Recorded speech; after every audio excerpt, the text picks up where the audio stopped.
राष्ट्रवादीच्या मुंबईतल्या एकाही जनता दरबाराला धनंजय मुंडेंची हजेरी नाही। 6 आठवडे उलटले तरी मुंडेंचा एकही जनता दरबार नाही। दरम्यान अजित पवारांकडून राष्ट्रवादीच्या सर्व मंत्र्यांना पक्ष कार्यालयात जनता दरबार घेण्याच्या सूचना। मंत्रिमंडळात निर्णय झाल्याचं सांगून धनंजय मुंडेंनी भ्रष्टाचार केला। अजितदादांनी तातडीनं धनंजय मुंडेंवर कारवाई करावी, अंजली दमानी यांची मागणी। तर इफ्कोमध्येही घोटाळा झाल्याचा अंजली दमानी यांचा आरोप। महादेव मुंडे हत्या प्रकरणातील आरोपी पोलिसांना माहित आहे। हत्या झालेल्या वेळेस पोलीस अधिकारी कर्मचाऱ्यांचे सीडीआर काढा, ज्ञानेश्वरी मुंडेंची मागणी। धनंजय मुंडेंकडून दमानी यांच्या आरोपांचं खंडन। दमानी यांचं पुन्हा अर्धवट ज्ञान आणि खोटं प्रदर्शन। मुंडेंचं प्रत्युत्तर, जीआर काढण्याची पद्धत आधी समजून घेण्याची टीका। दिल्लीत शरद पवार आणि संजय राऊत आज एकाच मंचावर येणार। संसद भवन ते सेंट्रल विस्टा या पुस्तकाचं आज प्रकाशन। महाराष्ट्र सदनात सायंकाळी 6 वाजता पवारांच्या हस्ते पुस्तक प्रकाशन। ठाकरेंच्या शिवसेनेच्या आमदार खासदारांच्या बैठका पुढे ढकलल्या। ठाकरेंच्या आमदारांची 28 फेब्रुवारीला तर खासदारांची 1 मार्चला बैठक होणार असल्याची माहिती। डॅमेज कंट्रोलसाठी ठाकरेंकडून बैठका सुरू। मनसे अध्यक्ष राज ठाकरेंनी मनसेच्या मुंबईतील शाखाध्यक्षांची बैठक बोलावली। दादरच्या सावरकर सभागृहात सायंकाळी 6 वाजता बैठक पार पडणार। रेखा गुप्ता दिल्लीच्या नव्या मुख्यमंत्री असणार। दिल्ली मुख्यमंत्री पदासाठी रेखा गुप्तांच्या नावावर शिक्कामोर्तब। दिल्लीत चौथ्यांदा महिला मुख्यमंत्री विराजमान होणार। उपमुख्यमंत्री एकनाथ शिंदे आणि अजित पवार दिल्लीला रवाना। दिल्लीत मुख्यमंत्र्यांच्या शपथविधी सोहळ्याला उपस्थित राहणार। सुनील तटकरे, प्रफुल्ल पटेल, आशिष शेलार दिल्लीला रवाना। परवेश वर्मा दिल्ली विधानसभेचे उपमुख्यमंत्री असणार। नवी दिल्ली विधानसभेतून ते भाजपचे आमदार आहेत। त्यांनी आपचे नेते अरविंद केजरीवाल यांचा पराभव केलाय।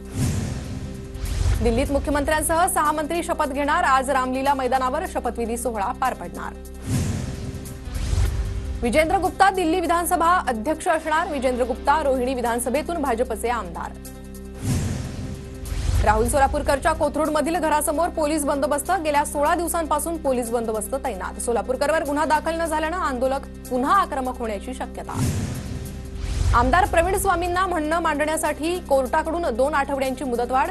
निवडणूक आयोगाच्या अटी शर्तीचा भंग केल्याप्रकरणी ज्ञानराज चौगुलेंची स्वामींविरोधात याचिका। सरकार हिंदुत्ववादी आहे। हिंदू बांधवांकडे वाकड्या नजरेने पाहत असेल तर त्याचा बंदोबस्त केल्याशिवाय राहणार नाही। नितेश राणेंचा इशारा। तर मला फक्त हिंदूंनी मतदान केलं, प्रशासनाचा बॉस मीच आहे, राणेंचं वक्तव्य। ऑपरेशन टायगरची जबाबदारी शिवसेनेच्या 12 मंत्र्यांची। मंत्री प्रताप सरनाईकांची माहिती। धाराशिवमध्ये मुख्यमंत्री शिंदेंचंही लक्ष, सरनाईकांची प्रतिक्रिया। नाशिकमध्ये काँग्रेसच्या कार्यकारिणीत बदल होण्याची शक्यता। आगामी निवडणुकांच्या पार्श्वभूमीवर तरुणांना संधी देण्याची शक्यता। शहर जिल्हाध्यक्षपदासाठी आकाश छाजेड प्रबळ दावेदार। निवडणुकांमधील काँग्रेसच्या पराभवाला पक्षाचे राष्ट्रीय महासचिव आणि राज्यांचे प्रभारी जबाबदार असतील। काँग्रेस अध्यक्ष मल्लिकार्जुन खरगेंचा इशारा। तर 3ही राज्यांमध्ये लागोपाठ दारुण पराभव झाल्यानंतर काँग्रेसकडून राज्यांमध्ये संघटनात्मक बदल सुरू। नागपुरात गुढीपाडव्याला पंतप्रधान मोदी आणि मोहन भागवत एका मंचावर येण्याची शक्यता। इमारतीच्या भूमिपूजन सोहळ्याच्या निमित्तानं मोदी येण्याची शक्यता। नागपूर विमानतळावर बांगलादेश एअरलाइन्सच्या विमानाचं इमर्जन्सी लँडिंग। तांत्रिक बिघाडामुळे विमानाचं मध्यरात्री इमर्जन्सी लँडिंग। विमानात सुमारे 400 प्रवासी सर्वजण सुखरूप। व्यापारासंबंधी ट्रम्प यांच्या निर्णयांचा धडाका सुरूच। ऑटोमोबाईलवर 25% कर आकारणार। तर सेमीकंडक्टर चिप, औषधांवरही वाढीव कराचा विचार असल्याची माहिती। कमल खानला जोड्यानं हाणलं पाहिजे। छत्रपती संभाजीराजेंबद्दल वादग्रस्त पोस्ट केल्याप्रकरणी चौकशी सुरू, योग्य कारवाई करू, मंत्री भरत गोगावलेंची प्रतिक्रिया।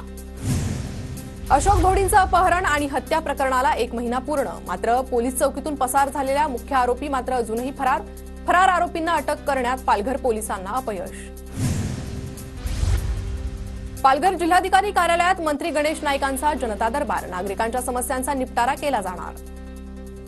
काही शाळांना चुकीच्या पद्धतीने अल्पसंख्याक दर्जा, सूत्रांची माहिती। तर मुख्यमंत्री देवेंद्र फडणवीसांकडून घटनेची दखल। अल्पसंख्याक विभागाच्या निर्णयाला मुख्यमंत्र्यांकडून स्थगिती। मान्यतेबाबत चौकशी करण्याचे आदेश दिल्याची सूत्रांची माहिती। राज्यभरात परिचारिकांचं 1 दिवसीय कामबंद आंदोलन। मानधनवाढ, किमान वेतन कायद्याअंतर्गत विशेष भत्ता, महागाई भत्ता लागू करण्याची मागणी। छत्रपती संभाजीनगरमध्ये घाटी रुग्णालयातील परिचारिकांचं आंदोलन। विविध मागण्यांसाठी 1 दिवसीय कामबंद आंदोलन। सोलापूर जिल्हा पोलीस कर्मचारी पतसंस्थेच्या निवडणुका उत्साहात संपन्न। निवडणुकीत परिवर्तन विकास आघाडीचा समृद्धी पॅनल करून दारुण पराभव। 14 पैकी 13 जागा परिवर्तन विकास आघाडीने मिळवल्या। नागपूरच्या नागभवनमध्ये बनणार अत्याधुनिक 8 मजली इमारत। 227 कोटीच्या प्रस्तावाला महसूल मंत्र्यांकडून हिरवा झेंडा। नागभवनमध्ये असलेलं कॉटेज जुनं झाल्यानं नवी इमारत बांधण्याचा प्रस्ताव।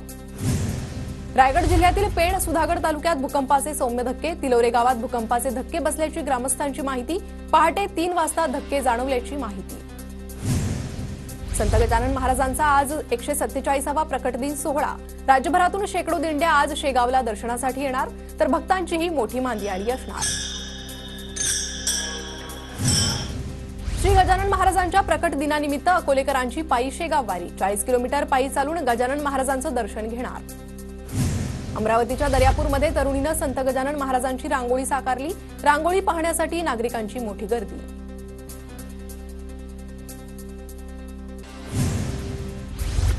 सामान्य वीज ग्राहकांवर 527 कोटी रुपयांचा बोजा असणार। 1 रुपया प्रति युनिट वीज महाग होणार। नोव्हेंबर 2024 खरेदी कराव्या लागलेल्या विजेवर फेब्रुवारी 2025 मध्ये सामान्य जनतेकडून वसुली केली जाण्याची शक्यता। नाशिकमध्ये सिग्नलवरील 1050 सीसीटीव्ही धुळखात। सीसीटीव्ही कार्यान्वित नसल्यानं बेशिस्त वाहन चालकांसह गुन्हेगार निर्धास्त। राज्यात पहाटेच्या वेळी काहीसा गारठा, तर सकाळी 11 नंतर उष्णतेच्या तीव्र झळा। मंगळवारी अकोल्यात देशातील सर्वाधिक 37.8 अंश सेल्सिअस तापमानाची नोंद, तर बुधवारी सोलापुरात 38.0 अंश सेल्सिअस तापमानाची नोंद। नागपुरात फेब्रुवारीच्या अखेरीस उन्हाचे चटके तीव्र होणार। पारा 40 कडे सरकणार। बुधवारी विदर्भातील बहुतेक जिल्ह्यात 35 अंश तापमानाची नोंद। सांगलीतील शेवटच्या भागापर्यंत पाणी मिळण्यासाठी नियोजन करण्याची मागणी। कालवा समिती बैठकीत जलसंपदा मंत्री राधाकृष्ण विखे पाटलांकडे आमदार सुहास बाबर यांची मागणी। अमरावतीच्या रिद्धपुरामधील एका आश्रमात तरुणीवर अत्याचार। गेल्या अनेक महिन्यांपासून 17 वर्ष तरुणीवर अत्याचार सुरू होते। अत्याचारातून मुलीला 8 महिन्यांची गर्भधारणा। तिघांविरोधात पॉस्को अंतर्गत गुन्हा दाखल। गोंदियाच्या देवरीत शिक्षकाकडून महिलेचा विनयभंग। शिक्षकाविरोधात पोलिसात गुन्हा दाखल। अॅग्रिस्टॅक योजनेची जालना जिल्ह्यात सुरुवात। 60,000 शेतकऱ्यांची अॅग्रिस्टॅक योजनेत नोंदणी। शेतकऱ्यांनी नोंदणी करण्याचं कृषी विभागाकडून आवाहन। जीबीएसमुळे पुण्यात दोघांचा बळी। पुण्यातील ससून रुग्णालय आणि एका खासगी रुग्णालयात रुग्णांच्या मृत्यूची नोंद। राज्यात आतापर्यंत मृत्यू झालेल्या रुग्णांची संख्या 11 वर। पिंपरी चिंचवडच्या कुदळवाडीमध्ये 825 एकरचा परिसर अतिक्रमणमुक्त। 7 दिवसांच्या धडक कारवाईनंतर मोहीम स्थगित। 4111 भंगार गोदामं, लघुउद्योग आणि इतर आस्थापन भुईसपाट। पुणे जिल्ह्यातील 758 अंगणवाडी सेविका मदतनीसांच्या भरतीची प्रक्रिया सुरू। जिल्हा परिषदेकडून भरतीची प्रक्रिया सुरू। पाककलेचा इतिहास जपण्यासाठी इराणी कॅफे बेकरीला वारसा दर्जा द्या। माजी नगरसेवक मकरंद नार्वेकरांची मुख्यमंत्र्यांकडे मागणी, तर लाकूड कोळसा भट्टीच्या ओव्हनवर बंदीवर पुनर्विचाराचीही मागणी। बेकरीतील भट्ट्या विजेवर रूपांतरित करणं अशक्य। विजेवर भट्टी चालवल्यास मासिक खर्च परवडणारा नाही। इंडिया बेकर्स असोसिएशनचं राहुल नार्वेकरांना पत्र। दरम्यान मुंबईत पावाचं उत्पादन घटण्याची शक्यता। सोलापूरच्या बार्शीमधील महागावमध्ये मामा आणि भाच्याचा संशयास्पद मृत्यू। दोघेही बेपत्ता असताना 2 दिवसांनंतर त्यांचे मृतदेह महागाव तलावात आढळले। घातपात नसून हत्या असल्याचा कुटुंबियांना संशय। कराडच्या सचेगावमध्ये शेतात सापडलेल्या 4 बिबट्यांच्या पिल्लांची आईसोबत यशस्वी पुनर्भेट। बिबट्या पिल्लांना घेऊन जाताना वनविभागाच्या कॅमेऱ्यात कैद। हिंगोलीत कांद्याच्या बियाण्याला बाजारामध्ये चांगला भाव। शेतकऱ्यांकडून मोठ्या प्रमाणात कांदा बीटची लागवड। पालघरच्या सातपाटीजवळ एसटी बस चालकाकडून विद्यार्थ्यांना मारहाण। सातपाटी पोलीस ठाण्यात चालकाविरोधात गुन्हा दाखल। मारहाण करणाऱ्या चालकाला निलंबित करण्याची पालकांची मागणी।